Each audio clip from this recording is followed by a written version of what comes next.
Diddy comments about locking doors at kinky parties resurfaced the internet. An old Diddy interview where he details his kinky parties has resurfaced following his sex trafficking and racketeering arrest. Over the weekend, a video went viral on X, formerly Twitter, of the Bad Boy Boss appearance on Late Night with Conan O'Brien in 2002, where he explains how he plans his legendary parties and ensures sexual tension is running high. This is what you need to do, he tells the talk show host in the clip. Women, beautiful women, of course. Beautiful men for ladies. Hey, yo, no Diddy, of course. You need to give the ladies what they need too. You can't force the situation. We need alcohol, he continues, emphasizing the importance of having different types of alcohol, different drinks and all that. You need some water. I don't know if guys have noticed this, but a lot of ladies drink water at parties. So if you don't have what they need, they gonna leave. Gotta keep them there. Puffy instructions turn dangerous, as Conan remarks when he begins talking about putting locks on the doors and keeping the room temperature high. You need locks on the door, he adds. It's a little kinky, but you know, rock with me. You need a lot of heat. Don't have no air conditioner. Heat affects the alcohol, and it also affects, everybody gets a little bit more comfortable and loose. It builds up a nice little sweat. When Conan jokingly remarks how disgusting the scenario sounds, Diddy resorts. It depends on the way you look at it, you know? Oh yeah, it starts getting kind of sexy. Is that what you're saying? O'Brien asks, promoting Puffy to purr and say, yeah, sexy. New word for you, much to the amazement of the talk show host and his audience. After clarifying he wasn't hitting on the comedian, Diddy concludes his party planning PSA by saying, you need some good music. You need me, of course. The video drew strong reaction on social media, with many viewers expressing shock and disgust, given the recent charges against Diddy. Lock the doors is all you need to know. He doesn't even think he's doing anything wrong, calling it kinky, one user wrote on X, formerly Twitter. Another critic said, his confession to Cohen makes it pretty easy to see his intent. Life for this loser, and fuck the FBI for waiting over 2 decades to do something about this monster. For years, Diddy was arguably music's party kingpin, throwing star-studded bashes, including his annual white party in the Hamptons, that were attended by everyone from hip-hop's elite and Hollywood A-listers to famous athletes, models, and socialists. We gonna leave Diddy right where he at. We about to jump right into the next trending topic. A former Bad Boy Records bodyguard, Joseph Big Joe Sherman, accused of sexual assaulting a woman with Diddy at his Bad Boy studio in New York in 2001, claims he's being made a scapegoat because he refused to be a witness against the hip-hop mogul. Sherman denies knowing Talia Grace, who claimed the duo drugged and raped her over 2 decades ago. She also alleged that the assault was filmed and footage was later shopped as pornography. In a new interview, Sherman maintained his innocence and insisted he wasn't even in the city at the time of the alleged attack. I'm not questioning her integrity, I'm just questioning her claims against me, Sherman told News 4 New York. You got the wrong man. I wasn't even in the same room with you. I have never seen you. I wasn't even in New York that I could recall at the time. Furthermore, Sherman claims he wasn't even employed by Diddy in 2001.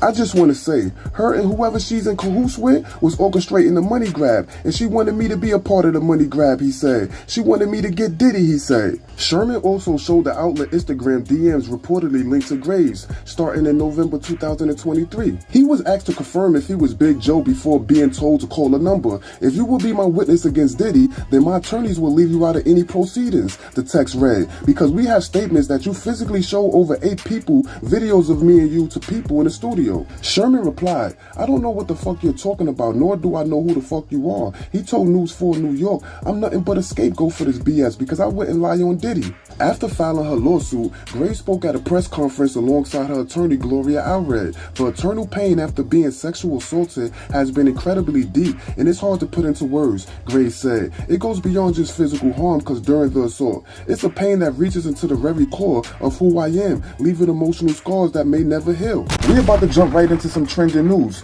Diddy rape accuser allegedly offered ex-boyfriend $3 million bribe to back up her claims. Diddy rape accuser Talia Grace allegedly offered her ex-boyfriend $3 million to corroborate her claims against the Bad Boy recording boss. Graves is suing Diddy as well as a former bodyguard, Joseph Big Joe Sherman, over an alleged rape that she claims occurred in 2001 while she was dating one of the mogul's employees. TMZ now claims to have seen text messages between Graves and her then boyfriend from November 2023 in which she says she plans to sue Diddy because he's the one that got all the money. Graves then allegedly proceeds to ask her ex-boyfriend to back up her story by saying that he's seen videos of the alleged incident. The text message read, "What do you need, 3 million? TMZ claimed to have spoken to the boyfriend who verified the messages and says that he interpreted the text as a bribe, leading him to block Gray's number as well as her social media pages. Diddy's lawyer also appeared to have the text messages. Gray's attorney responded to the bombshell development in a statement saying, "It is very common that rich, powerful men and their supporters attempt to discredit, shame, and humiliate accusers who have the courage to come forward. The complaint speaks for itself. Our client is looking forward to her day in court." Ray J has confirmed that Chris Brown broke up a heated confrontation between him and Diddy's sons, Christian, Quincy, and Justin, at a party this past weekend. All 5 men attended online influencer Tyra Electra's unruly agency Halloween party in Los Angeles, where Ray J was confronted by Puffy's 3 sons in the early hours of Sunday morning, October 27th. According to TMZ, the Combs siblings surrounded the one-wish singer and took issues with some of the things he said about their father since he was first accused of sexual assault last year. A row reportedly broke out, with Justin and Christian allegedly making it clear that they wanted to fight Ray J. Chris Brown, along with others, then reportedly stepped in to break up the confrontation and defuse the situation between the 4 men. After the story made its rounds, Ray J hopped on Clubhouse with Wack 100 to confirm the report, though he did tell the Messy Music manager not to post his comments online. When asked if it was true that he was rushed by Diddy's sons, the singer/reality TV star said, "Yeah," while adding, "In LA, nigga, I'm at the club, dog. I had nobody with me, dog." Wack then asked him how many people confronted him, to which Ray J replied, "I don't know, like 8. He also confirmed that Chris Brown intervened, saying, "They too young, dog. I tried to talk some sense into them, like what happened, but luckily the homie Chris Brown stepped in." Ray J previously said he was cutting ties with Diddy after the video of him assaulting Cassie in 2016 surfaced online. Appearing on Shannon Sharp's Club Shay Shay podcast, he said, "Everybody's messing up, but we can't be cool after that. It's unforgivable. It's too much." He added, "There's no room for that in this world that we've been working so hard to get to. That's fucking unacceptable. I never ever seen nothing like that in my life." Ray J also argued that the music mogul deserved to be harshly punished for his actions. Bare knuckles, you know what I'm saying? The homie needed public whipping, and only way it's gonna be right, 100 lashes or 1,000 lashes, that will help. The 43-year-old further addressed Diddy's legal drama following his arrest for sex trafficking and racketeering. In somewhat of a bizarre monologue on his web series, The Reality Check with Ray J, he said, "People are getting robbed if not only their money and their spirituality, they getting robbed for their womanhood and their manhood. Asses are being taken in ways that nobody can explain." Do you chuckle? Do you laugh? Do you help? Do you criticize? Because I see a lot of jokes out there right now talking about baby oil, he added, referencing the 1,000 bottles of baby oil that was allegedly discovered during a raid at Diddy's home early this year. He added, "Everybody got jokes about having baby oil and lube. Is that okay? Is that the message?" He laughed sarcastically. "That was funny, fam. Now what? I don't use baby oil. Lube sometimes and sex make it better." Ray J has claimed that numerous celebrities are paying off the alleged victims of Diddy because they attended his supposed freak-off parties. Speaking to TMZ for their documentary, The Downfall of Diddy Inside the Freak-Offs, the one-wish singer made the wild claim about the unnamed celebrities. He said, "I'm hearing about artists paying victims to keep their name out of it. Here's what I do know. People do catch and kills all day, and a catch and kill is when somebody has the truth and is being paid to keep it quiet, and hopefully the money that you get paid secures your happiness while you watch the lie continue to succeed." Ray J continued by claiming that famous people had contacted him about what may have happened at Diddy alleged freak-off parties. "They want to talk to me about what happened to them. They call me. They feel they can trust me. They want to tell me about certain things that happened when they was with Diddy." During an interview on News Nation, he said, "'Cause you know, they saying that people like church doing it. So now I could turn cheek to cheek when somebody hit me, because now I'm thinking about butt cheeks, you know? It's like, it's a lot. It's just not adding up to me." Ray J has also previously said on his show,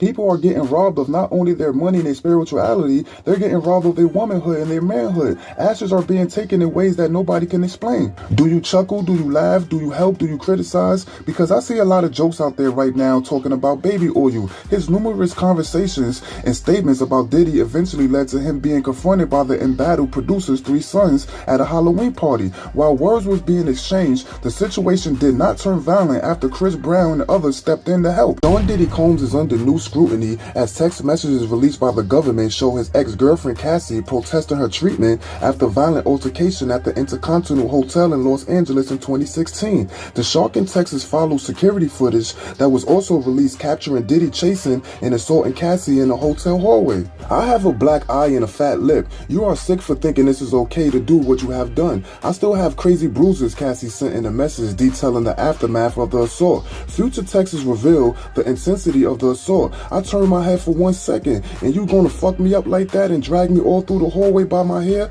I have bleeding cuts all over my body. You hit me in the head 2 good times. The altercation record on hotel security cameras in March 2016 shows a disturbing scene. Diddy, dressed in a hotel towel, grabs Cassie by the neck before throwing her to the ground. He then kicks her repeatedly and drags her across the hallway, hurling glasses and vases at her in the direction she was in. When you get fucked up in the wrong way, you always want to show me that you have the power and you knock me around. I'm not a rag doll, I'm someone's child, Cassie texts, illustrating a growing rift between the couple. Cassie took legal actions in 2023 under the Adult Survivors Act, following a lawsuit that details years of physical and sexual abuse. Diddy initially denied the claims, later issuing a video in which he apologized for his behavior, calling it inexcusable, while stating that he has since went to therapy. Though the Los Angeles District Attorney Office declared they would not prosecute Diddy due to the time collapse since the incident, federal authorities are pushing separate racketeering and sex trafficking charges against him. Diddy is currently facing a 3-count federal indictment which alleged his involvement in organizing intense criminal activities, including sex trafficking and kidnappings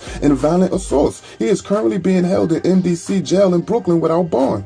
The entire Diddy situation continues to grow more and more complex. Content creators covering Diddy may need to be aware of private investigators going forward. According to allhiphop.com, YouTuber Amila put out a short video detailing a supposed encounter with said people. They were investigating her about whether or not she's being compensated for covering the mogul situation. 2 private investigators just visit my place I used to live at and searching me, she said. They were coming to ask me whether or not I've been paid to talk about P. Diddy and the connections of other celebrities on my show. A former roommate of hers still living at the premises replied this information to her, leading to this conversation. Amila, who has over 2.25 million subscribers, said it took some time for these private investigators to reveal themselves. They did not immediately disclose they were private investigators. I had to pull it out of them, and it was real hostile to me as well throughout the conversations, but they kept bringing up my content I made in regards of P. Diddy and his connections to other celebrities. Also during the phone call, Amila revealed that these people did not reveal who they were hired by, but they did disclose they are going to be asking other content creators similar questions. Finally, Amila said that the investigators were willing to pay her more than whoever she was working for. Not only would they pay her to disclose who I was being paid by, but they would pay me more than whatever I was getting to share the opposite story. This story seems to be very true because another content creator posted a TikTok of his interaction with Secret Service Samson, shared the 5-minute conversation, and you could clearly tell he's very uncomfortable. The men were being polite, but you could understand why Secret Service Samson is feeling some type of way. Overall, this entire Diddy situation is getting out of hand. Diddy is accusing federal prosecutors of dirty pool, claiming they showed the judge an edited version of Cassie beating video to make him look more dangerous than he is. Diddy and his attorneys filed new docs ahead of bail hearing scheduled for Friday, accusing prosecutors of mischaracterizing and concealing critical facts, including allegedly editing the sequence of events from the March 2016 surveillance video. They claim the government has the more complete version of the surveillance video, the version the whole world seen when it was released, but instead they tweaked the orders of events to offer their most powerful evidence of danger and obstruction. Let's jump right into the next trending topic. Tony Busby has become one of the key players in the Diddy saga. The attorney has taken on a staggering 120 plus clients who allege they was assaulted by Diddy at various points. Busby even launched a hotline so that other alleged victims could come forward with their stories of the bad boy founder. According to TMZ though, Busby has found himself in legal hot water. The attorney was sued for assault by an unknown woman on November 21st. The woman, going by Jane Doe, claims the assault took place several years ago. Jane Doe claims she was in a public place with Tony Busby when the attorney flew into rage. She alleged Busby pushed a flute of champagne into her face, which chipped her tooth. She also says she has hospital and dental records to support her alleged injuries. The allegations don't stop there. Jane Doe accused Tony Busby of malpractice and royal vouching the divorce case that she initially hired him to handle. She went as far to say he cost her millions of dollars. Nothing worse than a black hat turning into a white hat. Unsurprisingly, Tony Buzbee is denying the allegations. The attorney claims that Jane Doe's suit has no bias and truth. I would ask if the lawyer bringing this silly case is friends with a lawyer from the firm that bought the other extortion case, he told TMZ. All this will be exposed soon. Tony Buzbee also stated that this is crazy friction, like really crazy, like ridiculously crazy. This is not the first time Tony Buzbee's character has been called into question. Diddy's legal team has attempted to present the attorney as using Diddy case to boost his own celebrity. After Buzbee set up the Diddy hotline, the Mogul's team issued a statement criticizing it. The press conference and the 1-800 number that proceeded today are filings where clear attempts to garner publicity. They claim Combs and his legal team has full confidence in the fact their legal defense and the integrity of the judicial process. Tony Buzbee, meanwhile, intends to close the book on his new lawsuit. He told TMZ that he would not tolerate defamation or bullying through external forces.